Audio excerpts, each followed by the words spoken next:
சொப்பனம் பார்க்கச்சே புண்ணியமும் தொலையும், சொப்பனம் பார்த்துட்டு இருக்கிறச்சே பாப்பமும் தொலையும். நல்ல நல்ல சொப்பனமாக பார்த்தேன்னால் புண்ணியம்லாம் தொலைகிறதுன்னு அர்த்தம். பயங்கரமாக ஏதோ எழுந்து உட்கார்ற மாதிரி சொப்பனம் பார்த்தேன்னால் பாப்பம் ஒன்று தொலைஞ்சதுன்னு அர்த்தம். சுவாமி அது முழிச்சுட்டு இருக்கிறச்சே தொலைக்கக்கூடாதான்னால் மாட்டேங்கிறானே. முழிச்சுட்டு இருக்கிறச்சே தொலைக்கலாம், தொலைக்கிறதுக்கு நல்ல காரியம் பண்ண வேண்டாமா? பண்ணல. தூங்கிட்டு இருக்கிறச்சே இவனுக்கு ஒன்றும் பண்ண முடியாது பாருங்க. பெருமாள் சரியா அப்பதான் பிடிச்சுக்கிறார். இவனுக்கு இருக்கிற சின்ன சின்ன புண்ணியங்கள் எல்லாம் சொப்பனத்துல நல்லதெல்லாம் கொடுத்து தீர்த்துருவோம். சின்ன சின்ன பாபங்கள் எல்லாம் சொப்பனத்தில் இவனை பயப்பட வச்சு தீர்த்துருவோம்.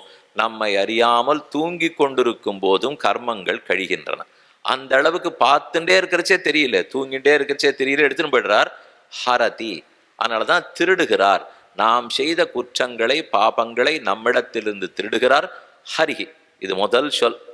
அதனாலதான் கார்த்தால் எழுந்த உடனே ஹரி ஹரி ஹரி ஹரி ஹரி ஹரி ஹரி என்று 7 தடவை சொல்லி வைத்தோம்னால் நேற்றைய பண்ணதெல்லாம் போகும், இனிமே பண்ணதெல்லாம் தடுக்கப்படும், பாபங்கள் திருடப்படுகின்றன.